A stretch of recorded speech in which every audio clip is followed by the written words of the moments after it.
there's no completion.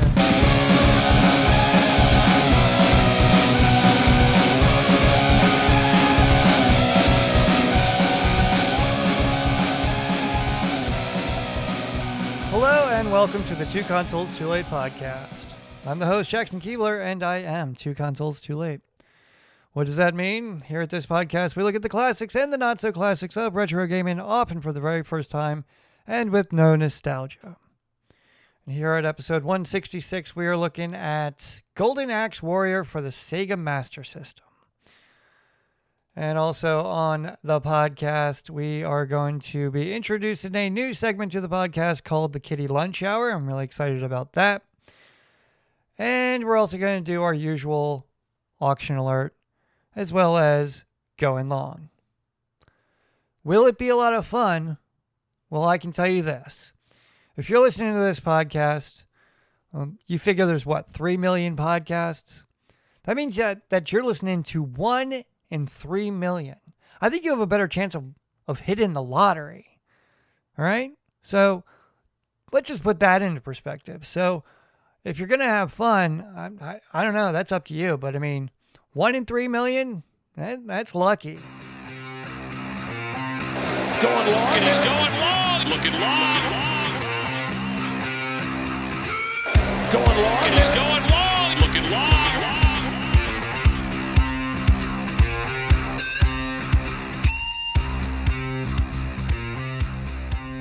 I wish I had some flunky in studio who would just bring me coffee. Instead, I had to make my own. What the heck? All right, so if you head on over to the Patreon at patreon.com/2consoles2late, I did a bonus podcast of Going Long, number 13, episode 13, talking about all my thoughts on this upcoming remake of Ocarina of Time. And my thoughts were all sort of jumbled, and I want to bring some of those thoughts here to the main podcast because I am such an influencer. When I saw this, I wasn't surprised that Ocarina of Time was being remade, re-released, whatever it's being called.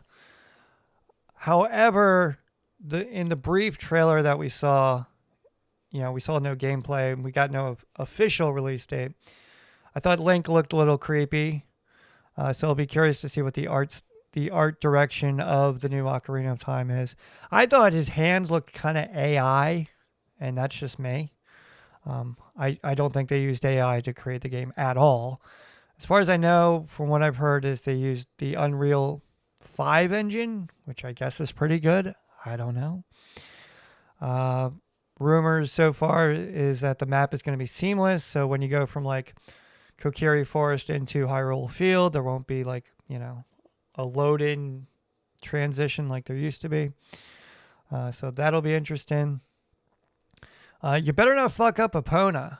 Epona is such an important part of that game. I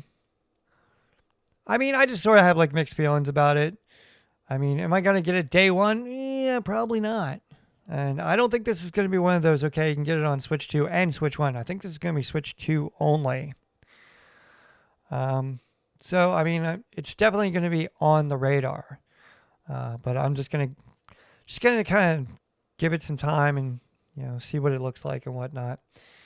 Will it have the Master Quest? That was my big question here at Two Consoles Too Late, because I am in possession of the GameCube copy of Ocarina of Time that has the Master Quest.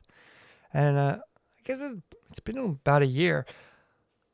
Yeah, a little bit more than a year since I played Ocarina of Time. But the last time I played it, I played that Master Quest, which really made it very interesting, especially the dreaded water temple. Stick it! Tired of hearing about that water temple. Once you know what to do, it's not that hard. So anyway, exciting things from Nintendo. Depends on, how you feel. Once again, it's just red flags from Nintendo. They just keep remaking, re-releasing stuff. Not a lot of originality. I speculate on the success of the Switch 2. All right. And before we jump into the meat and potatoes of the podcast, I had to stick it over on Going Long that I'm going to bring here just because I can. The World Cup is here. Yes. So all you fair weather soccer fans are just coming out of the woodwork. And this happens every time the World Cup happens. Or, I don't know, like what are those regional tournaments, like CONCACAFs and Ponkabirds? I don't know. It's just these fair weather soccer fans. I mean, I get it, nationalism, go USA, but come on, really?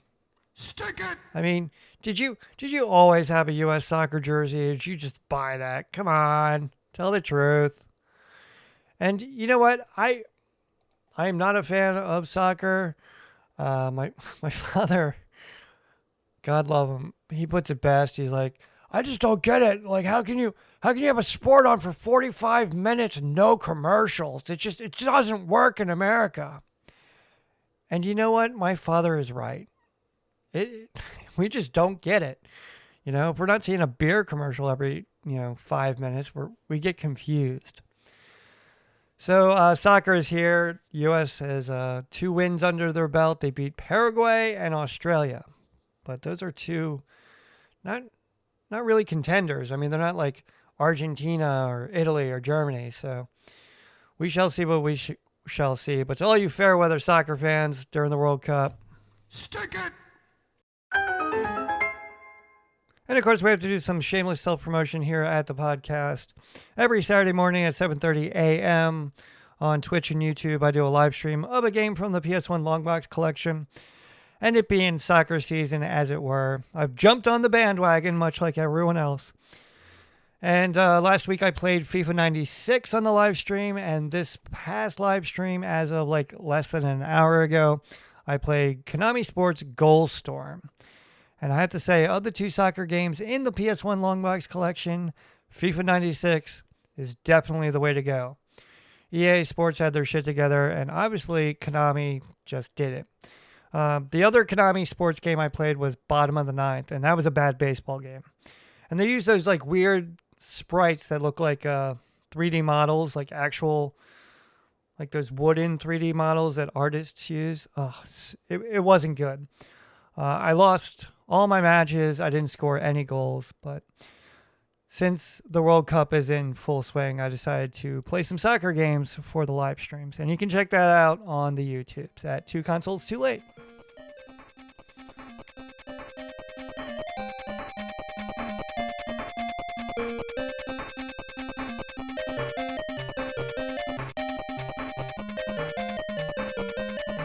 I'm in post-production listening to this, and the sudden thought came to me that while this is from Golden Axe Warrior, this sounds a lot like it's from Ninja Gaiden.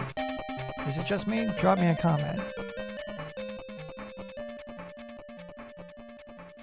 Golden Axe Warrior for the Sega Master System. How did I come to this game? Because I don't own a Sega Master System. But if I did want to own a Sega Master System, I think I know where to find one, maybe later on Auction Alert. Hint, hint. I came to this game because I was listening to Anthony and Larry over at the Retro Gamers podcast talking about Sega games. And one of the games they were talking about was Golden Axe Warrior. And they said that it was a Zelda clone, and my ears perked right up. So I downloaded the ROM and I loaded it into my emulator and I started playing it. And I have to say, I was quite pleased. All right, we got to do the AI slop portion of the podcast. I won't lie. I use ChatGPT to create sort of outlines and scripts for this podcast. And if you don't like that, well then, stick it! So let's get through this, all right?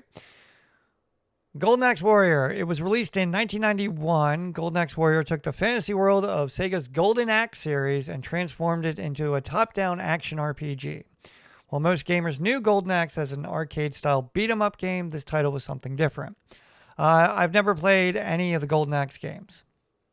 And if I did, I played it in the arcade, and I sure as hell don't remember it.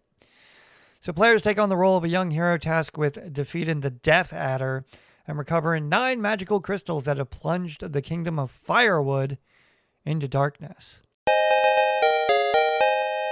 So if you played the original Legend of Zelda, this game will feel very familiar and you'll be right at home.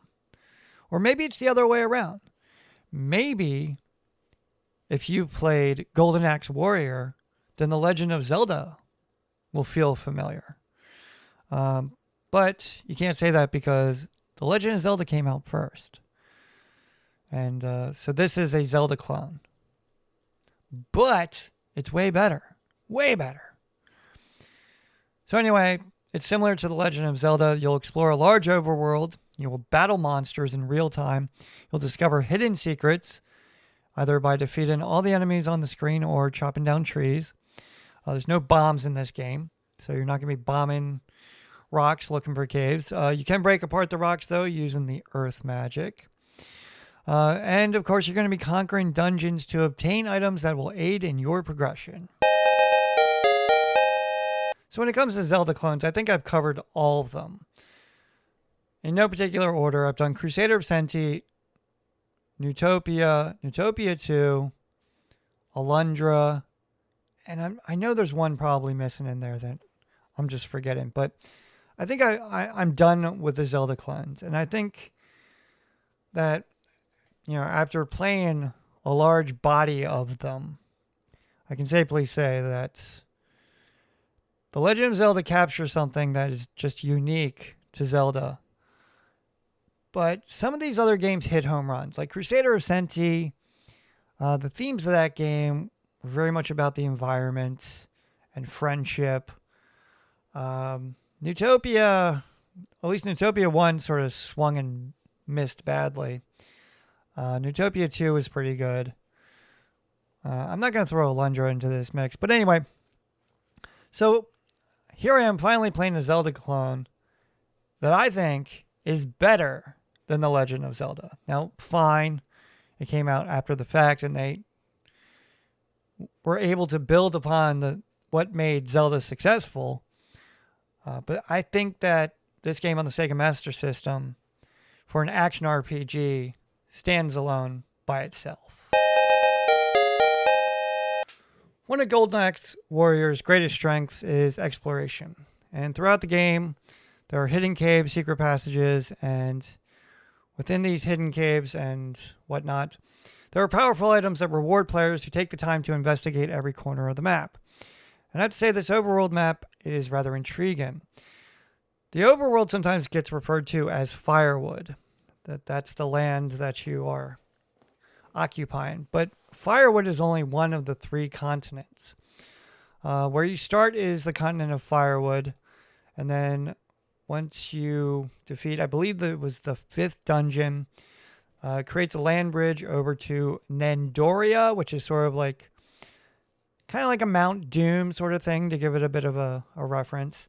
And then after you defeat, I think it was the 7th dungeon, you get the ship, and the ship allows you to travel across the sea to Altarulia, which is a bit of a mouthful. But there's 3 continents to the overworld of Golden Axe Warrior. It's a wonderful map. I highly suggest downloading the map. The manual suggests that you get some graph paper and you make your own. Now, I do have graph paper, but that was a bit... When it comes to making video game maps, this one's a lot of work, and I just defer to the internet myself. So graphically, Golden Axe Warrior is considered one of the most impressive games on the Sega Master System, with colorful environments and wonderful sprites. And I would agree very much with that. And it does have a bit of a memorable soundtrack, albeit a bit repetitive, that captures a spirit of adventure, much like we heard over on the Nintendos. And as I was listening to the dungeon theme over and over and over again, I thought, you know what, that sounds a little bit like the Legend of Zelda dungeon theme, which is rather iconic and repetitive. So I decided, you know what, I think I'm going to do a bit of a mashup. I'm going to play both of them at the same time, and see how well they blend with their chiptune ferocity, as it were. So here they are. The dungeon theme of The Legend of Zelda and the dungeon theme of Golden Axe Warrior mashed up. You heard it here first on Two Consoles Too Late.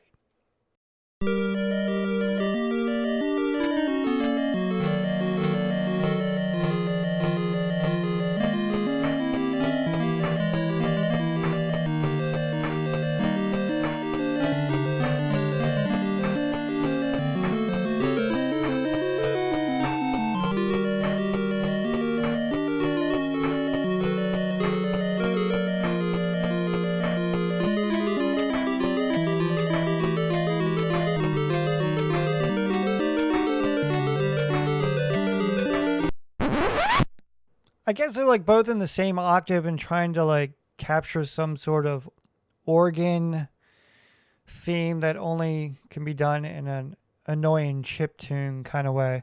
And it's when you put those two dungeon themes together, played at the same time, does it just create a cacophony of noise that, once again, only can be heard here at Two Consoles Too Late.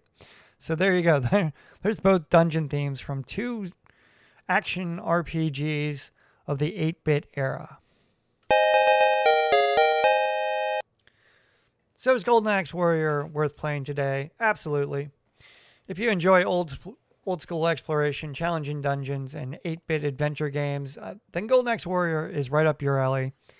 It was definitely right up my alley. So here at Two Consoles Too Late, I'm going to talk about my experience with the game in no particular order.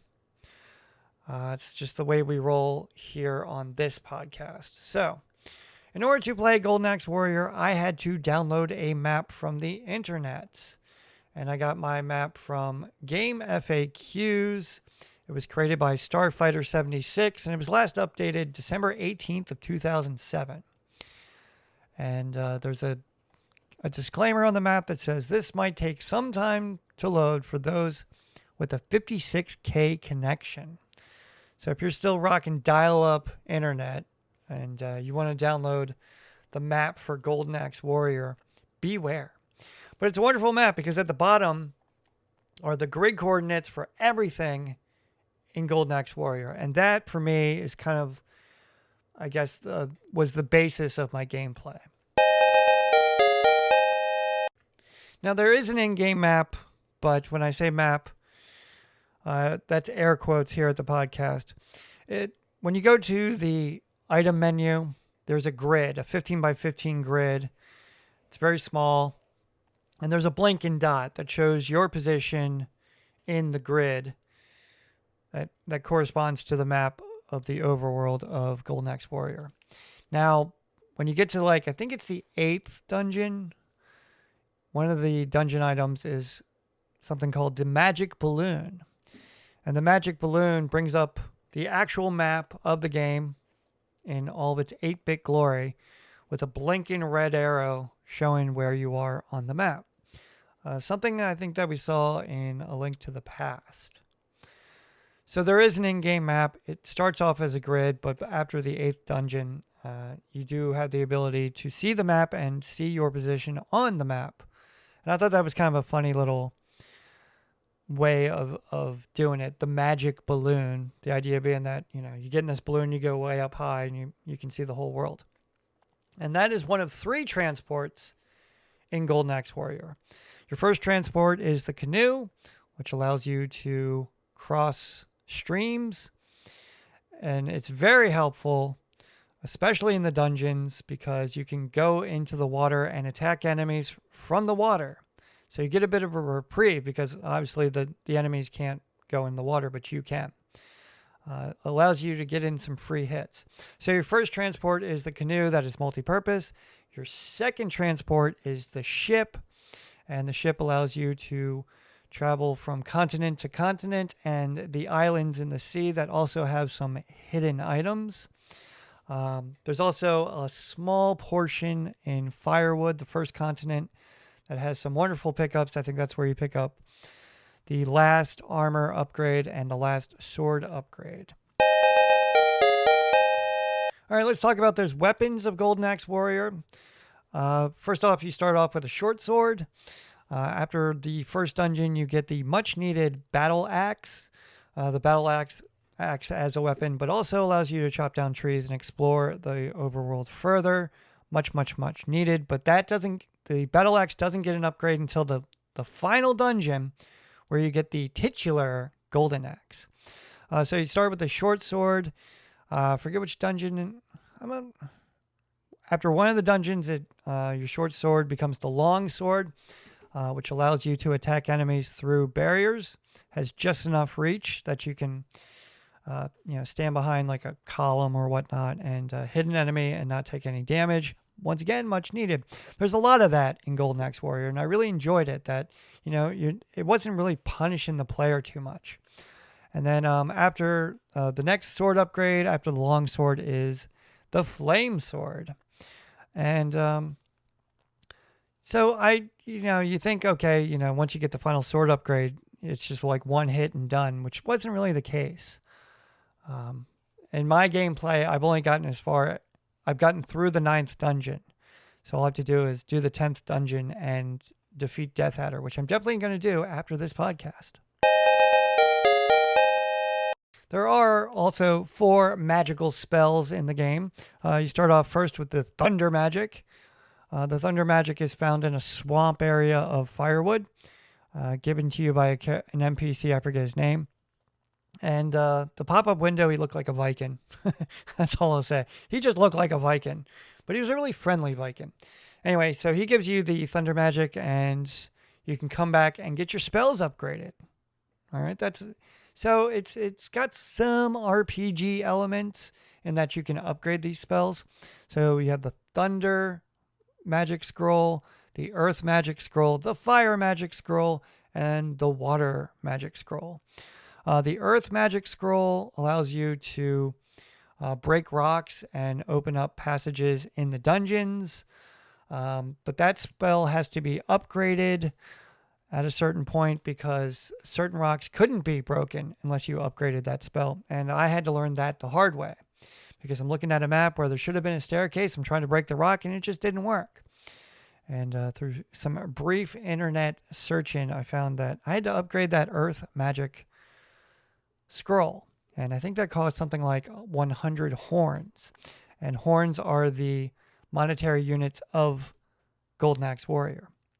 The Fire Scroll, I didn't use that too much. It was kind of like a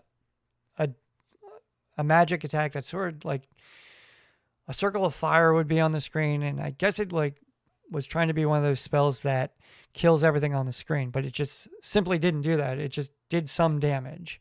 And I tried to use it mostly in boss battles, and I didn't see it to be very effective. And the Water Magic spell, that was much needed because it boosted your life, especially when you were low. But it wasn't that much. You'd use something like 3 magical pots, which is kind of the meter of how much magic you have, to use the water magic to get some more health. It took something like 3 pots, and you only got 2 or 3 hearts out of it at best. So, but it was much needed sometimes, especially in boss battles. But there are also some armor upgrades. You start off with the chainmail, which gets upgraded to the plate armor. And then after that, it gets upgraded to the dragon armor. And you also have shields. You have your small shield, knight shield, and then the dragon shield as well. They are all items that you either buy or obtain in the world of Golden Axe Warrior. The only thing I didn't like is that, before Breath of the Wild, here at Golden Axe Warrior, your armor would degrade, it would deplete. And to fix it, you had to get what was magic oil from the shops. And there's different shops spread throughout the world of Golden Axe Warrior. And like we saw in The Legend of Zelda, certain items cost more in certain shops than others. And me being a cheap fucking bastard, I didn't want to pay too many horns for my magical oil. So I would go clear across the overworld just to save myself 30 horns on some magical oil. But your armor did deplete in this game. And when it did, the sprite would start blinking, which is really annoying. And the only reason I would fix my armor is to stop that blinking, because I didn't really notice any difference in the amount of damage being taken because your armor depleted. But once again, I was emulated in this game. I do not own a Sega Master System. But now that I've played this game, if I did have to own a cartridge-based 8-bit system, I think I might get a Sega Master System before I ever got a Nintendo. But I think the games on the Nintendo were way better. But I'm not talking about consoles. I'm talking about games. And I'm talking about my experience with Golden Axe Warrior. I emulated this on my Wii. Had no problems with the emulation whatsoever.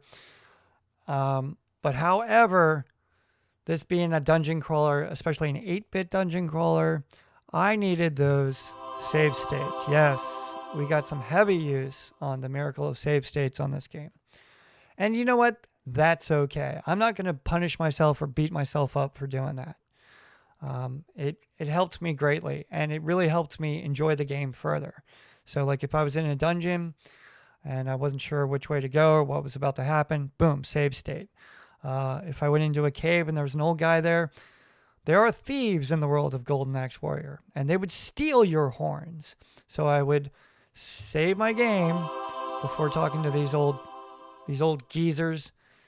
And sometimes they give you horns, but sometimes they'd steal them. So I would have to go back to my save state. So I used save states a lot in Golden Axe Warrior. It really helped me. I don't think I would have, there's no way I would have gotten the progression that I did without those save states. And if you want a Miracle of Save States magnet, join the Patreon and I'll send you one. So closing thoughts on Golden Axe Warrior here at Two Consoles Too Late. How this didn't spawn a huge franchise like Zelda is beyond me. Now, this game is based on the beat-em-up games of Golden Axe, which I have not played. But now I'm really curious about those games. They're definitely on the radar. I know that the two games are going to be very different, beat-em-ups being a totally different genre from action RPGs. But the Golden Axe series is on the radar. But I would have liked to have seen more action RPGs like this with better graphics on other Sega consoles. But it just simply didn't happen. And since this was on the Sega Master System, I've never really played any Sega Master System games. I played Sega Genesis games, which is 16-bit, but I never played any Sega Master System games. I played R-Type, but the version I played was for the TurboGrafx 16. But there was a version of R-Type for the Sega Master System. So now the Sega Master System is on the radar. And now I'm thinking about, if I was going to get one, where would I go? And you know where I would go? Shop Goodwill. And you know what that means? It's auction alert. Auction alert. All right, let's get the long box games out of the way before we talk about the Sega Master System. Because there's a lot of long box games on the Shop Goodwills right now. And I always like to give them some brief, what I call lip service here at the podcast. Because they're on my radar. And you know what? I'm starting to think that they're on someone else's radar. Because there's been multiple times that I think, that, you know what? I've got this auction on lock. And I get outbid at the last second. So here we go. First one is Off-World Interceptor Extreme. This has come from the Goodwill of the Greater Milwaukee and Chicago. Right now, that auction is at $21. That auction ends today at the time of this podcast at 6:24 Pacific Standard Time. So more than 12 hours from now. Hopefully, I will win this one. And before we keep going, this is coming from the Goodwill of Greater Milwaukee and Chicago.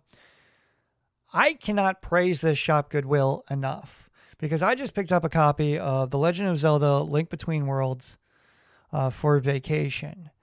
And they had that thing shipped. They had it perfectly packed. Fine, it was in a padded envelope, as it should have been. Nothing stupid. But this is not the first time I think I've gotten games from this Shop Goodwill, and every time I've been super pleased. It's one of the better Shop Goodwills, unlike others. Hint, hint, Evergreen Goodwill. Hint, hint, Central and Northern Arizona. Anyway, moving on, long box games. Copy of Needs for Speed is coming out of the Rappahannock Goodwill. That's down Richmond-ish area. It's actually north of Richmond. That's got 0 bids at $14.99. That copy of Need for Speed looks like dog shit. All right, moving on. They've also got a lot of PlayStation games, and included is Williams Arcade Greatest Hits. That's a long box game I should have had by now because it's just so cheap and seems pretty readily available, but I just don't have it yet. But once again, the copy included in this lot looks like dog shit. So whoever had these games, I'm guessing it's the same person and didn't take care of their games. Let's see here. Copy of Descent is coming out of the Goodwill of Keystone area. That's Reading, not Harrisburg. Pennsylvania, copy of Descent. It's only got 1 bid, and it's at $25.99. Now, this is one of those cases where I think they started the bidding at $25.99, and someone has bid on it. So, but that game's kind of worth it. And last but not least, we have a lot of 3 assorted vintage Sony PlayStation PS1 long box video games with manual coming from my local shop, Goodwill. And this includes Panzer General, Goldstorm, which I just did a live stream of this morning, and ESPN Extreme Games. I have a bid on these games. I hopefully will pick up this lot because I don't have Panzer General and I don't have Extreme Games. I do have Goldstorm. And now I'm going to have 2 copies of a shitty soccer game if I win this auction. You know, it's times like this I wish I did a video podcast because this listing from the Goodwill Industries of Michiana, my words do it no justice. The title is Nintendo GameCube in hard case for parts and repair. And this hard case is the real deal. It looks like one of those hard cases that holds the trigger to the atomic bomb or something. It's got the custom foam cutouts and everything for the console. At first I was like, what is up with this hard case? But as you scroll through the pictures, this hard case came from a Blockbuster. And they've got some sort of like logo glued to the side of the hard case. It says, "The future is in your hands." So I guess when you rented a GameCube from Blockbuster, you got this case to take it home in. So I guess there's a lot of nostalgia with this listing. But it's up to 16 bids and it's up to $132 and with 1 day left on the auction. All right, we have one more listing before we get to the Kitty Lunch Hour. The Kitty Lunch Hour. This listing is coming from the Goodwill of North Central Wisconsin. It is an official strategy guide from Brady Games. It's in good condition. It is complete. And when it says complete, does it include the maps? It is a strategy guide for Vagrant Story. An RPG I've talked about here on the podcast. It is one of my bucket list video games. It's one of the few RPGs I actually enjoy, but it's a quote-unquote hardcore RPG. So I think having this strategy guide would help me greatly, even though we live in the age of the internet. I was looking at eBay to see how much a strategy guide for Vagrant Story goes for. It's not that much. It's like maybe $20.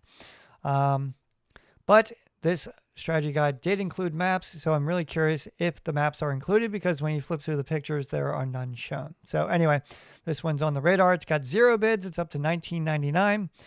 I think this is one of those cases where it's cool to see it, but it's cheaper on the eBays.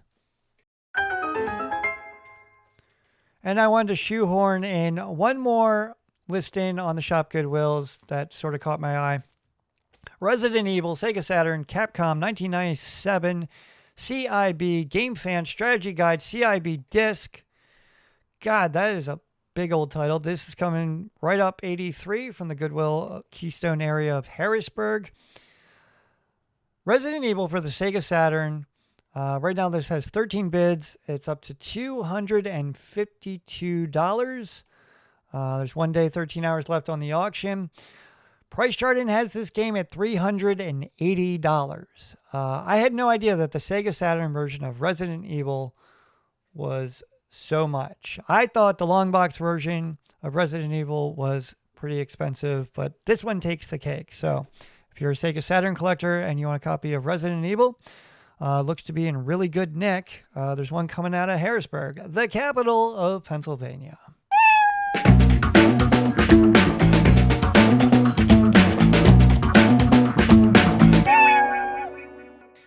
All right, so there it is, the new intro for the housekeeping portion of the podcast called the Kitty Lunch Hour. Why is it called the Kitty Lunch Hour? Because whenever I get to the housekeeping portion of the podcast, it's usually when my cats, Olive and Domino, decide to partake of some kibble and their little collars tinkle in the background. So that's why this is called the Kitty Lunch Hour. And it gave me an excuse to make an awesome intro. Let's hear it one more time.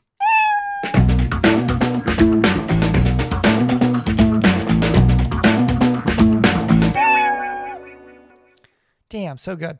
The ridiculousness of having a vintage funk bass line with cats meowing over it, I'm really proud of that one. Anyway, what am I doing? What am I buying? What am I playing? What am I selling? What am I watching? All that. Housekeeping. In no particular order. All right. I've been playing a lot of Golden Axe Warrior, of course. I put down the Tomb Raiders. But I just got a copy of Link Between Worlds. I just talked about that. It came from the Goodwill of Greater Milwaukee and Chicago. Fast shipping via FedEx. Can't speak highly enough once again. So that's going to be my vacation game. It's going to require some headphones. It's going to require some readers. If you know anything about me and handheld gaming, here at Two Consoles Too Late. But when it comes to vacations, I always play a handheld game. When I went to Cape Cod, I played Metroid Zero Mission. And actually, my last vacation, I didn't play a game, did I? I don't think I did. And I was thinking about bringing my Switch because I just watched a playthrough on the YouTubes by Retro Nate. And he did a playthrough of The Adventure of Link, Zelda 2. And that game is Nintendo hard, but that guy makes that game look really easy, and he also makes it look really fun, which makes me want to get him here on the podcast because that's the kind of content creation I go for.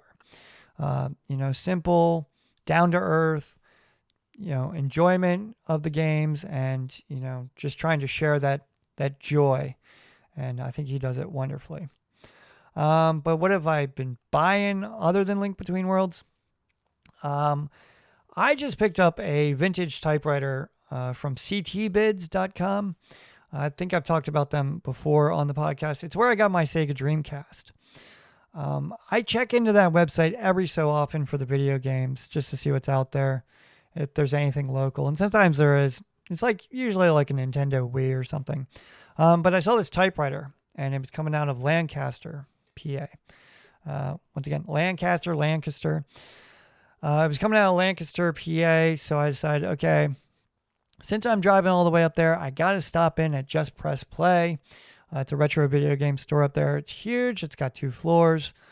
And they did a big event, which turned out to be sort of a dud. So I stopped in real quick because I didn't want to drive all that way and leave empty-handed and see what they had in the long box games, but I didn't want to break the bank. So the things they had on the shelves, I think I posted a picture on the Instagram, so you can check it out, Two Consoles Too Late. I had all the games that they had on the shelf except for World Cup Golf. And I thought, that's perfect, because it's Father's Day weekend. The U.S. Open is in full swing. I'm not really big into soccer. I could do a live stream of a golf game. But World Cup Golf did not have the manual, and if I'm going to get a game, I want it to be CIB. So for $25, I can go over to the eBays and get a copy that is in the same condition, obviously for a little bit more. They had it for $10 at Just Press Play, but once again, that was without the manual, and I didn't even look at the disc at that point. So I did not buy anything from Just Press Play, but if you're in the Lancaster area and you're into retro video games, check them out. They're not paying me to tell you that. I'm just saying that. All right, so there you go. We made it through another episode of the Two Consoles Too Late podcast. And the first edition of the Kitty Lunch Hour, I think, went off without a hitch. And in all truth, I actually did that first over at the Patreon, patreon.com/2consoles2late, on the bonus podcast of Two Consoles Too Late, known as Going Long. A podcast where I talk about things usually not related to video games or hot takes. And you can get my extended hot take on the re-release, remake, remaster, whatever of Ocarina of Time. And I'm sure will sell like gangbusters and just stir up that nostalgia pot even more and fill the coffers of Nintendo. But no originality coming from them. But we'll be watching that closely here at the podcast. Once again, check out the Patreon at patreon.com/2consoles2late. Check out the bonus content, and if you support this podcast monetarily, you can get those Miracle of Save States magnets. All right, that's it. I'm done. I'm getting out of here. I'm going down the ocean, hon. So as always, have a good one. I love you, and goodbye.